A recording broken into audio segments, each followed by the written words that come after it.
Welcome back. We are The trick trick or or treaters. treaters. Well, today, bit of a 2-for-1. We normally stick to the physical media stuff, but streaming exclusives. Might as well start off with The Babysitter.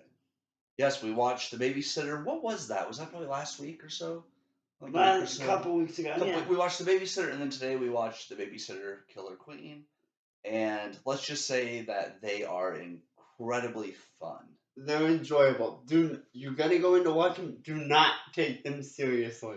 Yeah, don't look at it as this is a horror film that is like really scary. Look at it, it's meta, it knows what it is, it makes fun of itself, it makes a lot of pop culture references. Let's start with first let's talk about so Netflix, obviously what he was saying was streaming exclusives. There is a place for them because you can't get them on physical media yet.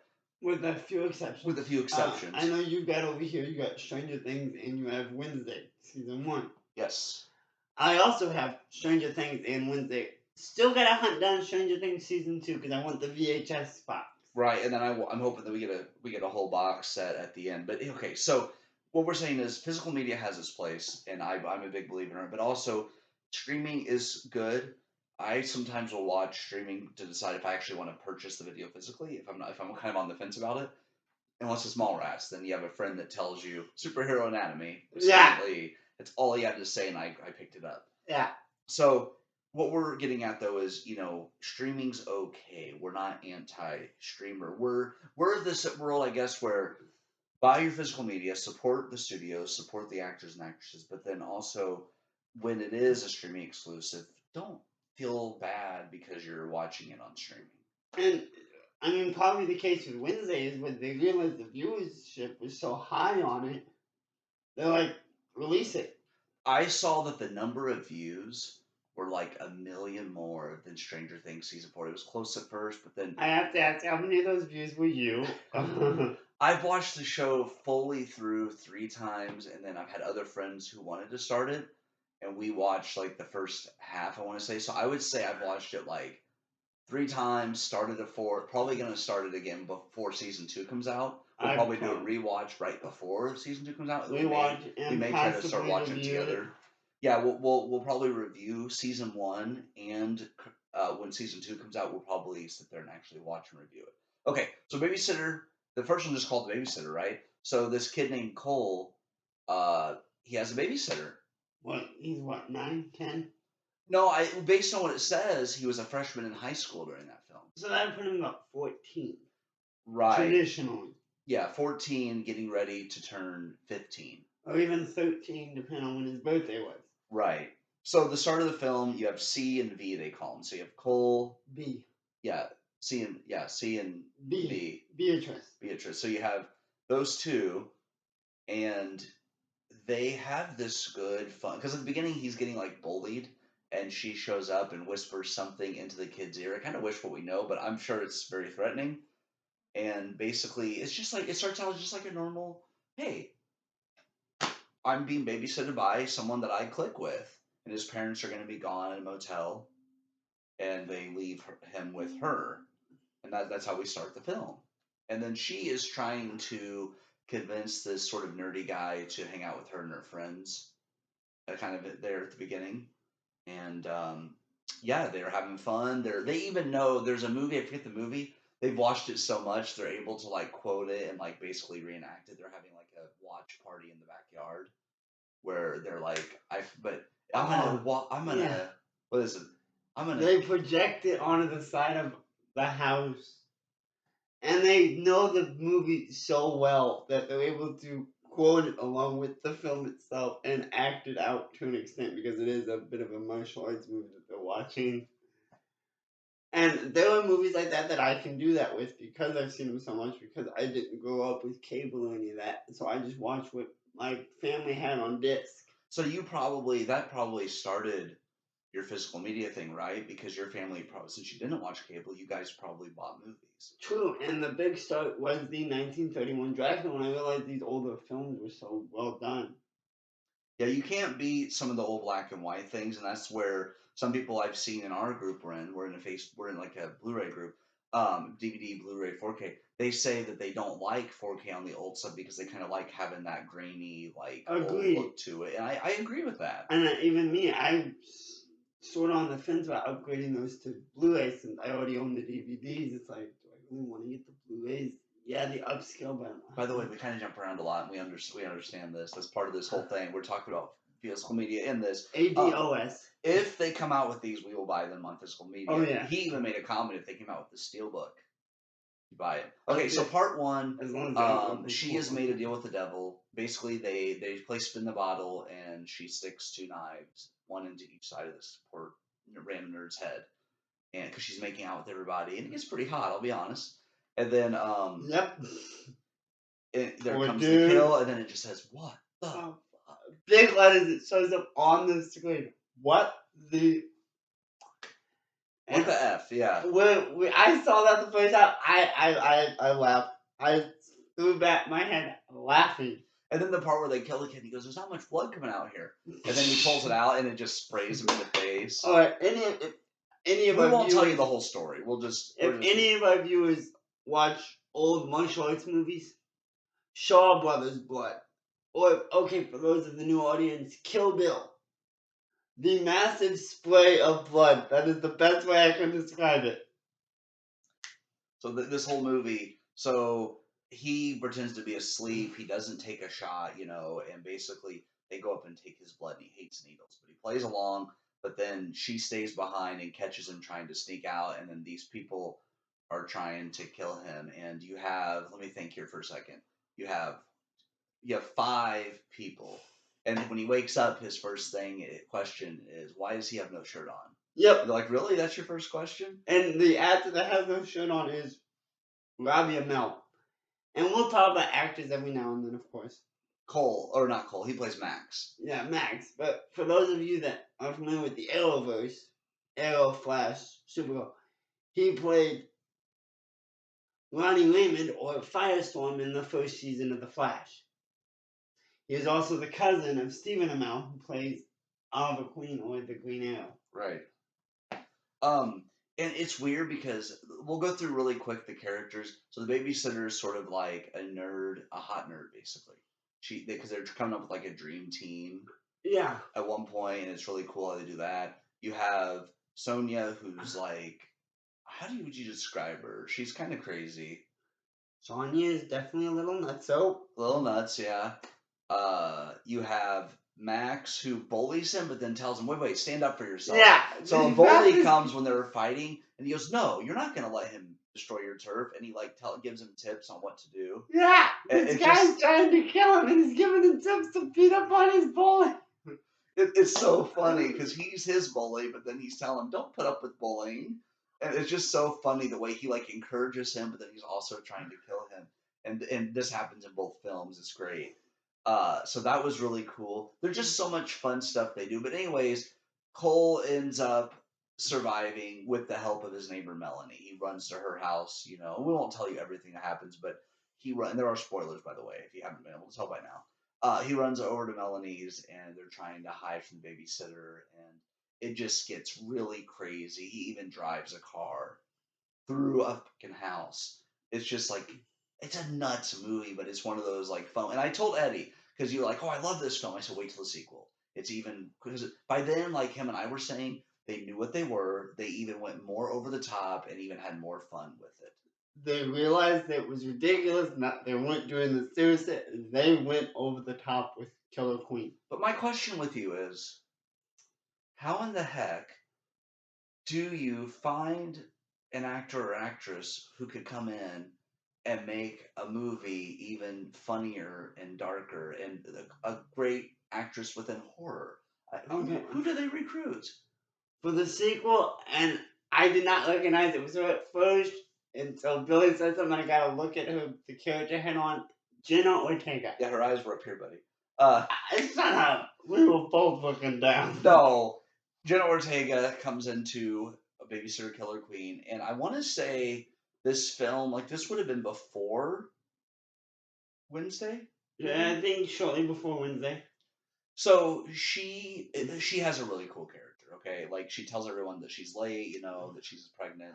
That was funny. So the whole thing that gets this started is basically Cole's parents. They think he's having hallucinations. They think he's going crazy. No bodies were found, nothing like that. So basically, he finds a pamphlet when he's looking for his literature paper that says that they're going to take him to pull him during lunch in school at 1:00, and they're going to take him to the psychiatrist. Yep. And Melanie's like, it's red pill, blue pill time. She took her dad's keys to his car. For those of you that don't understand the reference, the Matrix. That's all I'm saying. And so he decides, you know what? I'm going to go with my best friend that I have a crush on. And her current boyfriend, Jimmy, and these other two friends that are kind of weird get in the car. They go to this gas station, and this girl is really hot working at the register. And she's like, here, buy the condoms. Did you see what she was wearing? How the hell is she going to be wearing that at a gas station? It's a movie, you just kind of throw logic out the window with that. Great way to catch shoplifters, though. Oh, yeah, because they would be too busy staring at her eyes. Checking out her assets? Her eyes. Or checking out her ass sets. Yeah, you said. No, the whole movie is just fun. I don't know how many pop culture references were there. Oh my! I am going to have to rewatch that within Notebook. We're gonna have to tally each time they make a pop culture reference and see which movie had the most. But I know part 2 does. Oh yeah. So Ortega's character, you feel like, okay, this is a random encounter. They meet. She runs out of gas with her jet ski, and she ends up showing up whenever everything goes to hell. And she's like, I see you guys are heavy cosplay. I'm just going to leave you be. And then she gets out of there. Yeah! And he leaves with her. And Eddie and I were commenting, when he goes down the slide and lands on the ski, there's no way he didn't smack his nuts. I imagine you guys have seen some variation of this where they just jump and they land on something in a perfect sitting position. This guy slides down a slide off a boat, lands perfectly right behind Ortega in a sitting position. I'm just like, oh! His nuts, you said his balls got to hit the seat whenever he landed. Yeah. That or he's wearing some kind of cup. They were doing the stunt. He probably was some sort of athletic stunt. Or they probably had a stuntman or something. I wouldn't want a stuntman, but that's... But that had to hurt. Because when they get off the jet ski and he kind of lays there for a second, he's kind of huddled up. So I think he might have obviously hurt himself a bit. Acting, but yeah, the character maybe. No, maybe the actor did too a little bit. But anyways, I actually one guy in our theater group went down the rail one time and smacked into the rail. That's first. I've done that. It does not feel good. It hurts like hell. And if you're a woman, you can't relate, although you have your own pain. But it fucking hurts. Okay, regarding women in that regard, yes, it does hurt. My older sister can testify to that because there was a bone there that I kicked when I was younger. Ow! The hell? We were roughhousing. She decided to stand over me like she was all big and bad when I was flat on my back. I just bumped my foot straight up, not thinking about it. It does hurt still, you ladies, but just in a different way. But anyways, so that had to hurt like hell. And there were a few scenes where the women took some bumps that probably hurt their backs and stuff. Because there was other parts. Yeah, I will say, kill of the movie for me was the surfboard. Classic. I mean, I've seen it done in another film. I've never seen a surfboard kill somebody. That was really cool. I've seen it done in another movie. I don't know what movie it was, but surfboard. Yep. So Cole, this time with more people though, and they're all trying to kill Cole and Phoebe, who's played by Ortega. And you sort of get the sense that Phoebe's character has had some stuff happen to her. Yeah.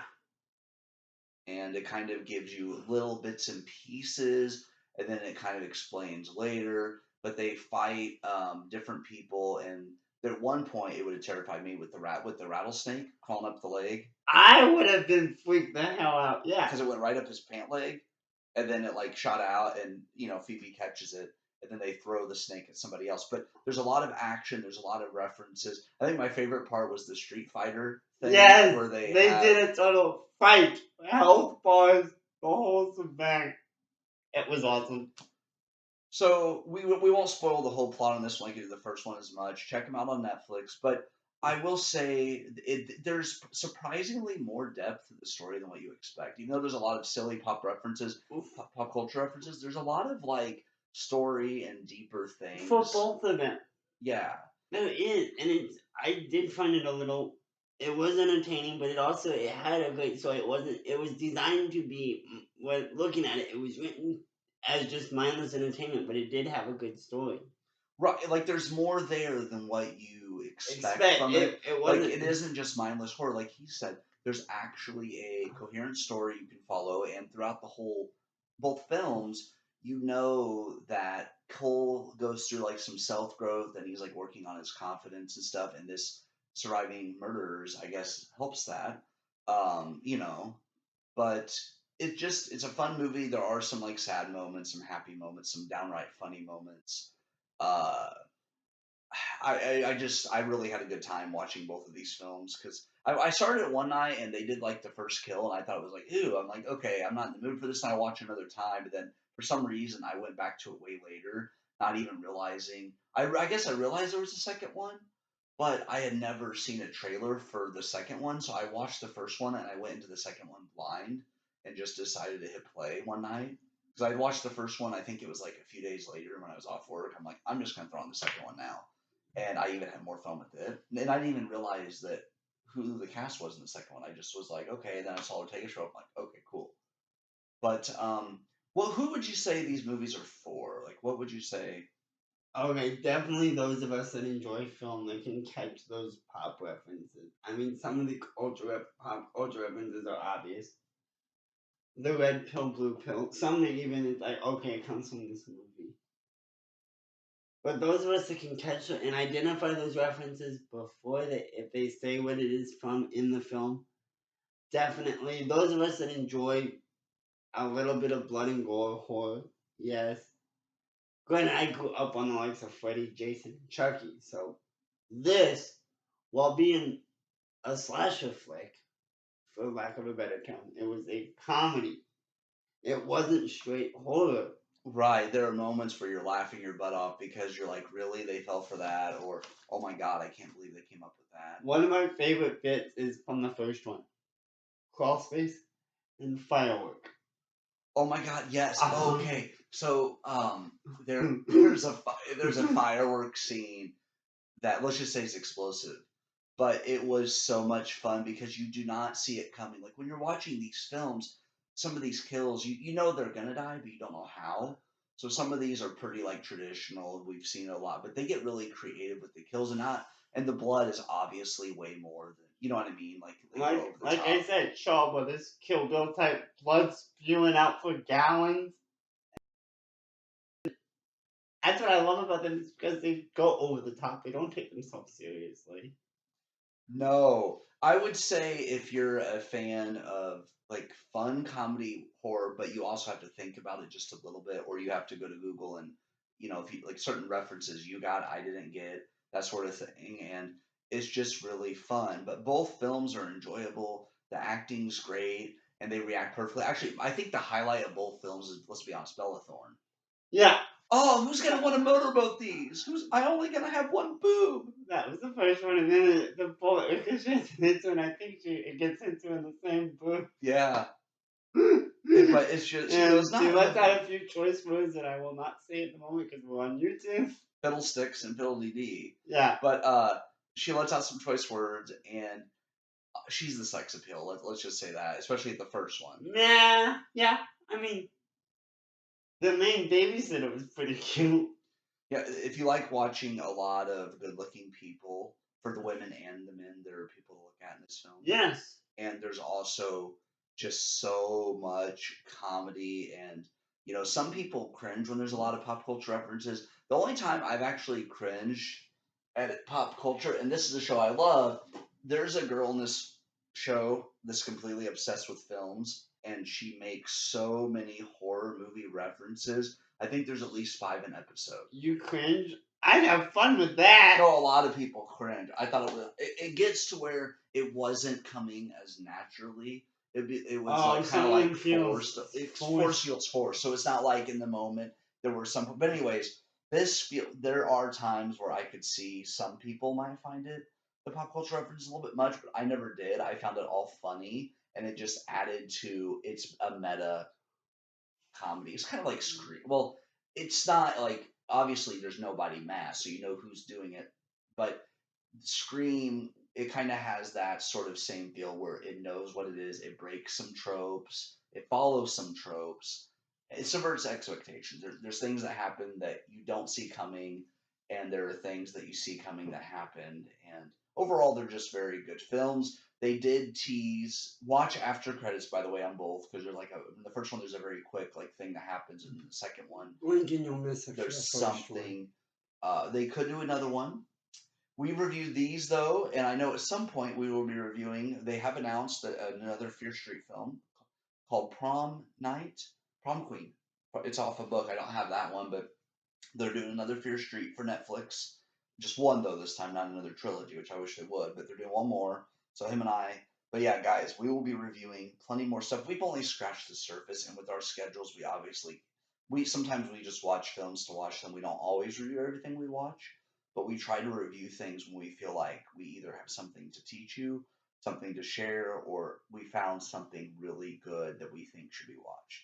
Because if we want to sit down and watch both my collection and his, if we would have to stop buying movies for like 3 years to be able to watch. Obviously, there's a lot of. We both now have the complete Shining set, which we still need to watch together. You've got it season by season. I went ahead and bought the one copy in Walmart hand. So that's the problem, that even if we were to sit down and start watching everything we own, we will have more stuff bought by the time we get caught up. So, but we're trying to come up with like a list of, your idea was take 10 from each collection and write down what we actually need to watch first, and then kind of go from there. More of a must watch. We look into them. All right, these definitely review out of both of us, because obviously there's stuff that each of us has seen that the other one hasn't. Or maybe if it's a film that we both have watched, but it's been a long time, and we feel like or it could even be recent, we've watched it, but we never reviewed it, and we want to share it. Like maybe the Scream series at some point. We do the Scream series. I reckon the way I would like to do that is watch them one by one. So watch one, review it. So even if we do it daily and then we just release the videos a week apart or something. Yeah. But I like to watch and then review so I don't get them mixed up, because a lot of those slasher movies like that. Oh yeah, it's very easy. Trying to keep stuff straight between series like that can be very confusing. It can be, and you have to really know your stuff.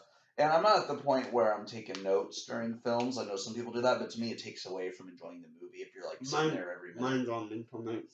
Yeah, I mean, the only time I would like to do it will be in Scream 6 when we revisit that. I would like to pause when they're in the place and see how many items. When they're in the theater area, yes. Yeah. That'll be something we do. We'll write down a list and we'll see how many we can come up with without Googling it. We'll just see what we can, because I know Tatum's garage is there, like where she dies in the door, and a bunch of other stuff. But anyways, guys, we get sidetracked like always. Check out The Babysitter and The Babysitter Killer Queen. But the first movie is like hour and a half. I want to say the second one's like hour 40, hour 45. Something like that. So they're not very long. You could easily watch them. Take a weekend, depend on your work schedules. Take a day and watch both of them back to back, because it's one continuous like story. It is. The second one does take place like 2 years after the first one. Right. But I think if you watch them back to back, it's like and we had red lighting for our movie. He's got these smart light bulbs. Yeah, and I'm still figuring them out, so I have to get as smart as them. But that was, and we will probably do more Netflix stuff whenever we feel like it. You know, just. And like always, you guys, between the two of us, we got what? Netflix, HBO Max, Paramount Plus. I don't have Paramount. Do you? I've got access to this. Peacock.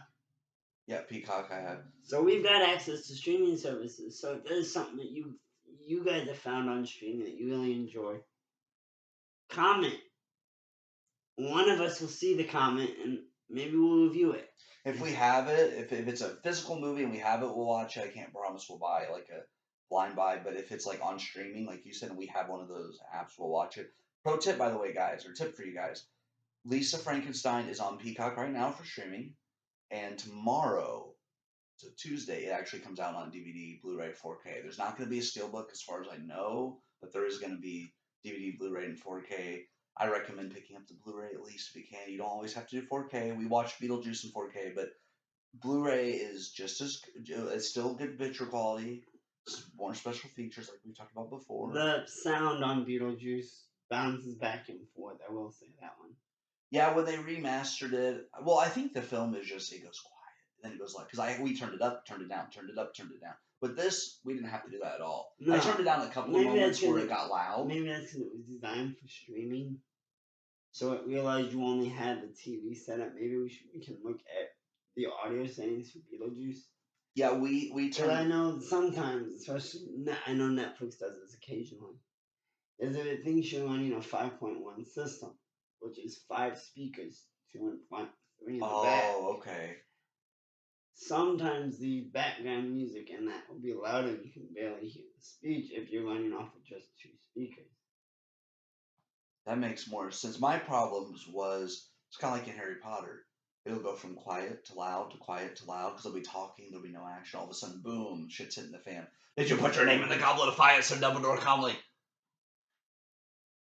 But yeah, guys. So when you're watching movies on streaming or physical media, play with the sound a little bit. I actually do have a couple of speakers, but they were not CD speakers like I thought they were. It was like a work thing where they gave us like an anniversary gift. Now, the Steelbook aren't the only collectible media besides your basic cases. This is the second case I've seen like this. That's the first Criterion, by the way, guys, I've ever bought. Never bought a Criterion. Criterion collection. It looks like a little book, which is great for the movie itself, The Princess Bride. The other one I've seen like this because my dad's got it. We'll have to review that. I heard they do the best sound remaster, best picture remaster. I will have to get a normal Blu-ray or maybe even the 2-disc DVD because I like to have the special features. But that way we can compare the. This is 4K plus Blu-ray combo edition, and it comes with it has 4K digital restoration, obviously, master audio soundtrack, 5.1 surround, like you said, 4K disc of the film presented in Dolby, one Blu-ray film with special features, audio commentary featuring the director Rob Reiner, screenwriter William Goldman, producer Andrew. I knew I recognized that name. Edited audiobook reading of Goldman's novel The Princess Bride. Wait. There's a reading of the novel on the disc? Yeah. Sweet. Program about Goldman's screenplay. Program about Goldman's tapestry based on his novel. Interviews with different people from the cast and the director. Interview with the art director. Programs about makeup, fencing, and fairy tales. Okay. On-set video diary. 5 behind-the-scenes videos with commentaries. That is one we're going to definitely check out separate. Yes, but I'm excited. This will probably be one of our next reviews. The Criterion collections. And another one I've seen like that, and it's a slightly bigger box. The original Japanese Godzilla. And basically what it is it's the cover, and then there's like actually a clear insert. If you look along the side, the Princess Bride, you can see how it's sort of clear. Yeah. Okay, guys. So the Babysitters, check it out. They're both on Netflix. There's so much on there that I don't have time. I don't know if any human has time to watch everything that's on Netflix because it's hard to keep up with that one. I tried to watch the stuff that for those of us that have normal jobs. I mean, I bet there's people out there that I know sometimes there's jobs just to watch and review. Could you imagine if that was our job? We'd have a lot of fun. Oh, we'd have a blast. But we do this just for fun. Yeah, guys, this is a hobby. We like that you've tuned into the channel. Leave a comment. Let us know your thoughts on the Babysitter and Babysitter Killer Queen. I highly recommend even if you're not a big fan of really, really scary horror, you could still watch this because it's not really scary. It's more gross out, like not even that bad of gross out. No. It's more like, ooh, that's a lot of blood. Pretty much. And yes, I found them enjoyable. I know we mentioned in one of our other videos this past week, Tuesday, we did hit the Fairview Mall. We both added quite a bit to our collections. Most of the stuff I have now has been added in the last 2 to 3 years because I go to a lot of flea markets and antique shops. They'll have $1 DVDs or $2 DVDs. And 10 of them that I want to get around to watching. And it's going to take me, if I wanted to watch them straight, 19 hours. I did the math. Of course. The first 10 Star Trek movies with William Shatner and Patrick Stewart. I had to put some back, as you know, because I grabbed them not thinking about everything else I already had in my hand. Yeah, guys, honestly, if they would have said, okay, guys, you go to V-Stock, we'll give you 5 hours, infinite budget, go. Well, as you guys even said, the V-Stock we went to, that was small compared to another one? It was, if I were to guess, about an eighth of the size of the one in. Considering that I would need a step ladder because of my height. Yes, I'm fairly short. Hey, you know what movie you should get? But how high they have some of those stats? Like, I need a ladder. Yeah, he's short, so I'm kind of tall. But you know what we would do? His first movie he's gonna get is gonna be a special edition of Wizard of Oz. We welcome you to Munchkin Land. Tell my mother the ding dong, which is dead. But no, in all seriousness, guys, next time we go to like one of those things, we will show you what we got. Obviously, we don't do these runs very often because you have to save up and stuff. But at some point, if we do a run to one of these places, we will do a review of like what we got. But I highly recommend if you have a V stock in your area. I know. Go for it. I know. Depending on the country, you guys got different video stores.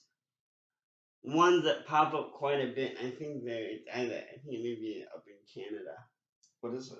I don't. It's C something. It's 3 little letters. I don't remember, but it pops. So it's kind of like FYE then, kind of like their version. Yeah, but it pops up a lot in the DVD group. See, I haven't seen a lot of that. It hasn't popped up for a while. It used to be like my local blah. Yeah, support your local video stores whenever you can because you got to keep physical media alive. Honestly, by the way, physical media. Also, we'll wrap it up with this. We go to our local Walmart, okay? That's what we got. Well, we got Goodwill, Salvation Army, and Dollar General. Let's say we go to our local Walmart. Even though Best Buy chose not to do movies anymore, it's not dying. It's evolving. They do say DVDs are still pretty highly bought, and so are Blu-rays. 4Ks are not as high because they're more expensive. And I will say, picture quality is worth it, yes, but not on every film. You don't need a 4K for every film. I would say actually Blu-ray is probably just fine for most things. But physical media is not dying because they'll say physical media is dying. We'll go to our local Walmart on the end cap where they put the new releases. You're there that day, and they'll be sold out of some of the films already. So I do not think, or they're just not getting as many put in due to lack. But the steelbooks are selling out on a lot of films. I agree, but what disappointed me is our Walmart did not get Wednesday on Blu-ray. None of the Walmarts I went to, they only had it all on DVD. I think Target did. I think I saw a post in that group. Oh, did you? Target, and it was like a picture, and someone's like, I see Wednesday on Blu-ray because it was a picture. I had to buy mine online from Target. We both had to order mine. I went to Target in person, and they didn't have any. I just ordered mine from Walmart.com through, I think it was shipped through Glove. But our local Target, or it's kind of like an hour, but our Target is not as big of physical media. They're actually dwindling down, but they did not have DVD or Blu-ray Wednesday, and I'm pretty sure it's because the show is so popular that it sells out really easily. They get it and it goes poof. Yes. Yeah. And there's a lot like that where it's like it's coming out this day, and by the time you're able to get to the store, they've sold out. You can see what said on the shelf is the price tag. Right. Our local one, they typically, when I was younger, I used to be able to go at like 7, 8 in the morning and get a new movie. Now it varies. Some Walmarts will have it by like 9 in the morning, 10 in the morning. Others, like our local one, won't be out until like 1 in the afternoon, 2 in the afternoon because of either lack of staff or the shipment times, whatever the case is. But usually it's almost worth it sometimes just to go, if you really want to film and it's available online, it's almost worth it. You've had good luck with Grove. What's great about Grove is usually if it's one item, if it's just one single case that I order, it is shipped in a bubble wrapped envelope. In other words, inside the envelope is bubble wrap. Dude, you just gave me an idea. We're gonna roll someone in bubble wrap and push them down the hill. Pop, pop, pop, pop, pop, pop, pop, pop, pop, pop, pop, all the way. And we'll have a vomit bucket for it too. I want to go first. But guys, we obviously, when we get together, it gets crazy. Well, as we've said in probably our first video, we have ODOS, attention deficit squirrel. Yeah, we definitely do. But take care. We talked about 976 topics in this 30-minute video.